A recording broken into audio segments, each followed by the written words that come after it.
Raut Obulesu, Atmakur municipality commissioner మరియు charge officer for the census జనాభా లెక్కలకు సంబంధించి సెన్సస్ ఆఫీసరు.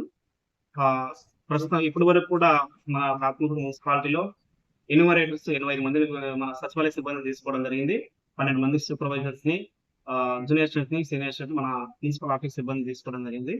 మొదటి బ్యాచ్‌గా వారికి ఏప్రిల్ 11వ తారీఖు నుంచి 13వ తేదీ వరకు కూడా వారికి ట్రైనింగ్ ఇవ్వడం జరిగింది.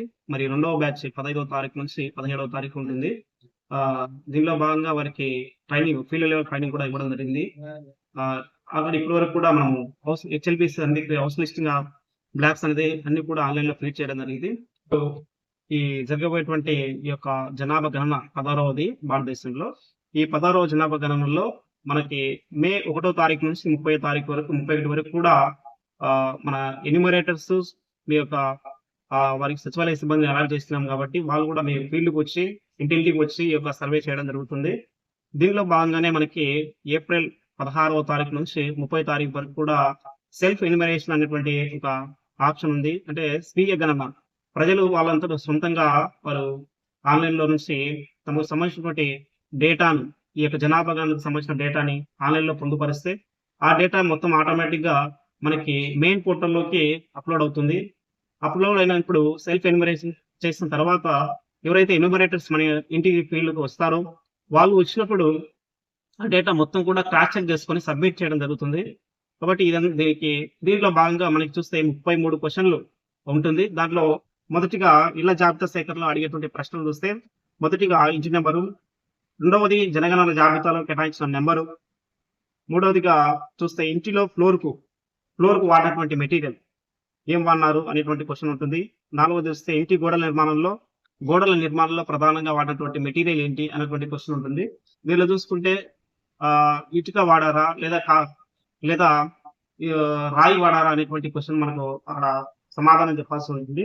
నెక్స్ట్ ఇంటి పైకప్పులు వాడే మెటీరియల్ ఆర్సీసీ వాడారా, రేకుల షెడ్ వాడారా, ఇటువంటి ఇవి మెటీరియల్ మనకు చెప్పాల్సి ఉంటుంది. ఇంకా నెక్స్ట్ తీసుకుంటే ప్రస్తుతానికి ఆ యొక్క బిల్డింగ్ నివాసయోగ్యంగా ఉందా లేదా శిథిలావస్థలో ఉందా అన్నటువంటి క్వెషన్ ఉంటుంది. ఇంకా కుటుంబ సభ్యుల సంఖ్య ఎంత, ప్రస్తుతం ఇంట్లో ఎంతమంది ఉన్నారు, ఇంటి పెద్ద పేరు, ఇంటి పెద్ద అనగా స్త్రీ కావచ్చు, పురుషుడు కావచ్చు, ఇంట్లో ఎవరైతే పెద్ద బాధ్యత తీసుకొని పెద్దగా సలహా తీసుకొని చేస్తారో వాళ్ళని కుటుంబ పెద్దగా పరిగణించడం జరుగుతుంది. నెక్స్ట్ వచ్చేసి ఇంటి పెద్ద లేదా ఇంటికి సంబంధించినటువంటి వ్యక్తులు ఎస్సీ లేదా ఎస్టీ లేదా ఇతర సామాజిక వర్గానికి చెందిన వారా అనేటువంటి క్వెషన్ ఉంటుంది. ఉంటున్నటువంటి ఇల్లు సొంత ఇల్లా, అద్దె ఇల్లా అన్నటువంటి క్వెషన్ ఉంటుంది. ఇంట్లో ఎన్ని గదులు వాడుకుంటున్నారు అన్నటువంటి క్వెషన్ ఉంటుంది. ఈ క్వెషన్‌లో భాగంగా ఎన్ని గదులు అన్నటువంటి క్వెషన్ సమాధానం ఏంటంటే చెప్పాల్సిందేంటంటే, మనకి టాయిలెట్స్ కావచ్చు, కిచెన్ కావచ్చు, వీటిని ఎగ్జంప్షన్ తీసివేసి చెప్పాలి. ఇంట్లో ఎన్ని గదులు వాడుతున్నారు అనేటువంటి విషయాన్ని చెప్పాలి. నెక్స్ట్ ఇంట్లో పెళ్ళైనటువంటి జంటలు ఎంతమంది ఉన్నారు కుటుంబంలో అనేది చెప్పాలి. తాగునీటి కోసం ప్రధానంగా దేనిపై ఆధారపడుతున్నారు? మున్సిపాలిటీ వాటరా, బోర్ వాటరా, నదుల నుంచి తెచ్చుకుంటున్నారా అనేటువంటి విధానంలో ఆ యొక్క సమాధానం చెప్పాల్సి ఉంటుంది.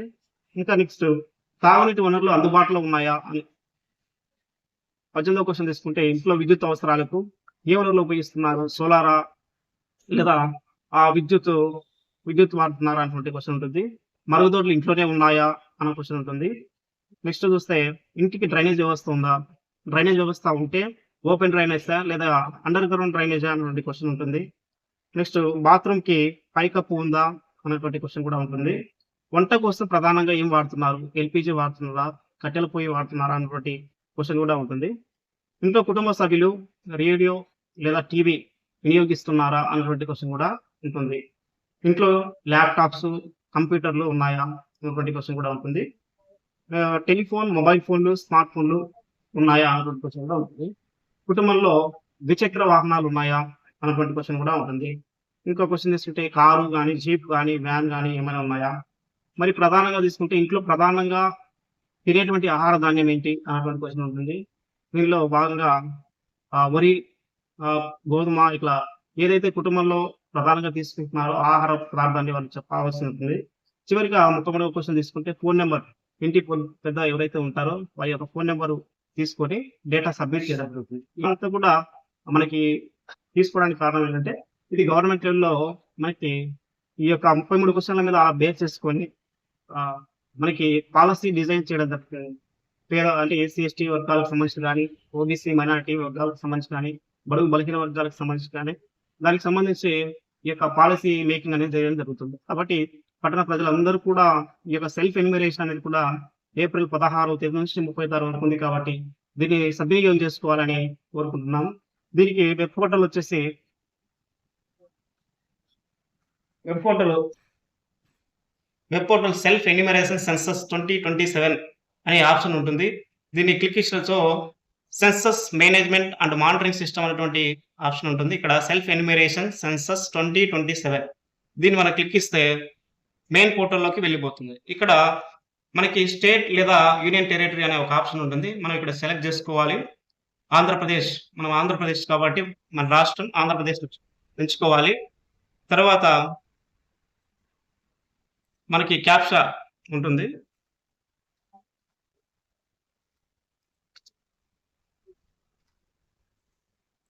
ఇట్లా కొట్టిన తర్వాత ఇప్పుడు ప్రజెంట్ ఈ పోర్టల్ మెయింటెనెన్స్ లో ఉంది కాబట్టి మనకి 16వ తేదీ నుంచి 30వ తేదీ వరకు ఈ యొక్క సెల్ఫ్ ఎన్యూమరేషన్ అటువంటి ఈ యొక్క పోర్టల్ మనకు 16వ తేదీ నుంచి 30వ తేదీ వరకు అందుబాటులో ఉంటుంది కాబట్టి ప్రజలందరూ కూడా ఈ యొక్క అవకాశాన్ని సద్వినియోగం చేసుకోవాల్సిందిగా తెలియజేయడం. ఇక్కడ అందరికి ఆన్లైన్ చేసుకోవడానికి ఇబ్బంది ఉంటుంది కదా, ఖచ్చితంగా తీసుకోవాల్సి ఉంటుందా, లేకపోతే ఎన్యూమరేటర్ ఇంటి వద్దకు వచ్చినప్పుడు వివరాలు తెలియజేస్తే సరిపోతుందా? మంచి క్వశ్చన్. ఇప్పుడు ఎన్యూమరేటర్ ఇంటికి వచ్చినప్పుడైనా కూడా మనకి ఇంటి దగ్గర వచ్చినప్పుడు ఎన్యూమరేటర్ ఇంటికి వచ్చినప్పుడు కూడా ఇంటి పెద్ద కావచ్చు, ఇంట్లో ఉన్నటువంటి వ్యక్తి ఈ యొక్క 33 క్వశ్చన్లకు సమాధానం చెప్పొచ్చు. అప్పుడు కూడా డేటాను ఫీడ్ చేయడం జరుగుతుంది. ఒకవేళ సెల్ఫ్ ఎన్యూమరేషన్ గురించి అవగాహన లేనటువంటి వ్యక్తులు ఎవరైతే ఉంటారో వారికి కూడా వారు చేసుకోకపోయినప్పటికీ కూడా సెల్ఫ్ ఎన్యూమరేషన్ చేసుకోకపోయినప్పటికీ కూడా మన యొక్క ఎన్యూమరేటర్ ఇంటికి వచ్చి మే 1వ తారీఖు నుంచి కూడా హౌస్ లిస్టింగ్ ఆపరేషన్ చేయడం జరుగుతుంది. వాళ్ళ ఇంటికి వచ్చి హౌస్ లిస్టింగ్ లో ఉన్నటువంటి 33 క్వశ్చన్లు కూడా వారు ఇంటి పెద్ద లేదా యజమాని అడిగి డేటా ఫిల్ చేయడం జరుగుతుంది. ఈ ఎన్యూమరేటర్లు సూపర్వైజర్లను ఎవరికి కేటాయించారు, వారికి ఏమైనా శిక్షణ కార్యక్రమం ఇచ్చారా? ఎన్యూమరేటర్లు సూపర్వైజర్లని చార్జ్ ఆఫీసర్ గా మున్సిపల్ కమిషనర్ నేను మాకి ప్రభుత్వం ఒక వెబ్ పోర్టల్ ఇవ్వడం జరిగింది. ఇదంతా కూడా వాళ్ళకి డిజిటల్ లోనే మొత్తం వాళ్ళని కేటాయించడం జరిగింది. వాళ్ళకు ఐడి కార్డులు, అపాయింట్మెంట్ లెటర్ కూడా ఆన్లైన్ ద్వారానే కేటాయించడం జరిగింది. ఈ యొక్క వారికి కేటాయించిన మొత్తం వచ్చేసి సూపర్వైజర్స్ 12 మంది, ఎన్యూమరేటర్స్ 85 మందిని మనకు ఆత్మకూరు మున్సిపాలిటీ పరిధిలో తీసుకోవడం జరిగింది. వీరికి శిక్షణ కార్యక్రమంలో భాగంగా మొదటి బ్యాచ్ ఏప్రిల్ 9వ తారీఖు నుంచి 11వ వరకు ఇవ్వడం జరిగింది.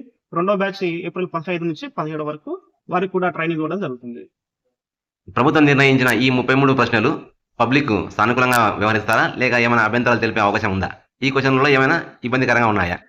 ఈ ప్రభుత్వము మనకి ఏదైతే కేంద్ర ప్రభుత్వం 33 క్వశ్చన్లు డిజైన్ చేయడం జరిగింది, ఇవన్నీ కూడా ఎటువంటి అబ్జెక్షన్ అయితే ప్రజలకు ఉండదు. ఎందుకంటే వాళ్ళు ఇంట్లో వాడేటువంటి వస్తువులు ఏమున్నాయి, ఇంటికి వాడే మెటీరియల్ ఏముంది, జనరలైజ్డ్ క్వశ్చన్స్ ఉన్నాయి.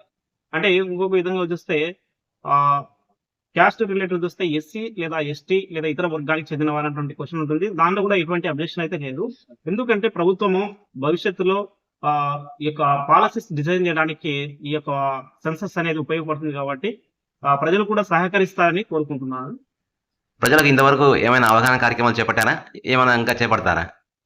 ఇది కూడా ప్రజలకు మన సెన్సస్ 2027 సంబంధించి ప్రజలకు తప్పకుండా అవగాహన కార్యక్రమం అనేది ఇవ్వడం జరుగుతుంది. ప్రస్తుతానికి మాస్టర్ ట్రైనర్ అలాట్ చేసి సూపర్వైజర్స్ కి, ఎన్యూమరేటర్స్ కి ట్రైనింగ్ ఇస్తున్నాము. తదనంతరం కూడా ప్రజల్లో కూడా అవేర్నెస్ కల్పిస్తామని తెలియజేస్తాము. జనగణన కోసం ఫీల్డ్లోకి వెళ్ళినప్పుడు ప్రజల నుంచి ఏమైనా అభ్యంతరాలు ఎదురైతే వాటిని ఎలా పరిష్కరిస్తారు? సచివాలయ పరిధిలో ఉన్నటువంటి సచివాలయ సిబ్బందిని ఎన్యూమరేటర్స్ గా తీసుకోవడం జరిగింది కాబట్టి వారు కూడా పనిచేస్తూలో ఉంటారు కాబట్టి ఎటువంటి అబ్జెక్షన్ అయితే ఉండదు. ఒకవేళ వాటి ఎవరైనా అబ్జెక్షన్ చేస్తే వారికి క్లియర్ గా సబ్జెక్ట్ గురించి ఎక్స్ప్లెయిన్ తెలియజేసేటట్టు ఎన్యూమరేటర్స్ కూడా పూర్తిగా అవగాహన కలిగించామని తెలియజేస్తాము. ఈ జనగణన వల్ల ప్రయోజనం ఏమిటి? ఈ జనాభా గణన వల్ల మన భారతదేశంలో ప్రస్తుతం వరకు ఎంత జనాభా ఉన్నారు, ఎస్సీ జనాభా ఎంత, ఎస్టీ జనాభా ఎంత, ఓబీసీ ఎంత అన్నటువంటి డేటా, దానికి తోడుగా సామాజిక అవసరాలు ఏమున్నాయి ప్రజలకి అనేది తెలుసుకొని దాన్ని బేస్ చేసుకుని రాష్ట్ర ప్రభుత్వాలు కావచ్చు, కేంద్ర ప్రభుత్వాలు కావచ్చు ఈ యొక్క పాలసీ డిజైన్ చేయడం జరుగుతుంది. అంటే పేద వర్గాలకు సంబంధించినటువంటి వ్యక్తులకు ప్రభుత్వము స్కీమ్స్ పథకాలు తీసుకురావడం జరుగుతుందని తెలియజేస్తాం. ఎన్యూమరేటర్స్ కావచ్చు, సూపర్వైజర్స్ కావచ్చు, ఇంటికి వచ్చినప్పుడు ప్రజలు ఎటువంటి సందేహం పడాల్సినటువంటి అవసరం లేదు. ఎందుకనగా చార్జ్ ఆఫీసర్ గా వారికి డిజిటల్ గా వారికి ఐడెంటిటీ కార్డు అనేది చేయడం జరిగింది. Digital identity card. ఇది చూసినట్లయితే ఐడెంటిటీ కార్డ్ అనేది ఉంటుంది. ఈ డిజిటల్ ఐడెంటిటీ కార్డులో వాళ్ళకి అలాట్ చేసినటువంటి వాళ్ళ పేరు, వాళ్ళ డిజిగ్నేషన్ ఏంటి, ఇది ఆత్మకూరు మన మున్సిపాలిటీ అనేది, వాళ్ళకి ఏ హౌస్ లిస్టింగ్ బ్లాక్స్ ఇచ్చాము, plus signature of the charge officer, charge officer సంతకం ఉంటుంది. చార్జ్ ఆఫీసర్ పేరు కూడా ఉంటుంది. ఇవన్నీ మన ఆత్మకూరు మున్సిపాలిటీ డీటెయిల్స్ అన్ని కూడా ఉంటాయి కాబట్టి ఎటువంటి ఇబ్బంది కూడా ప్రజలు ఇబ్బంది పడాల్సినటువంటి అవసరం అయితే లేదు అని తెలియజేస్తాం. జనాభా లెక్కల కోసం ఆత్మకూరు మున్సిపాలిటీని ఏ ప్రాతిపదికన సిబ్బందికి కేటాయించారు? జనాభా గణన లెక్కలు చూసుకుంటే మన యొక్క ఆత్మకూరులో ఉన్నటువంటి 200 హౌస్ హోల్డ్స్ లేదా 800 మంది జనాభాను తీసుకోండి, ఒక ఎన్యూమరేటర్‌కి కేటాయించడం జరిగింది. ఆ ఎన్యూమరేటర్ వచ్చినప్పుడు ప్రజలందరూ కూడా సహకరించి ఆ 200 హౌస్ హోల్డ్స్ లేదా 800 మంది జనాభా సహకరించి ఈ యొక్క 33 క్వెషన్స్ సంబంధించి సమాచారాన్ని ఇవ్వగలరని కోరుకుంటూ ఉన్నాం.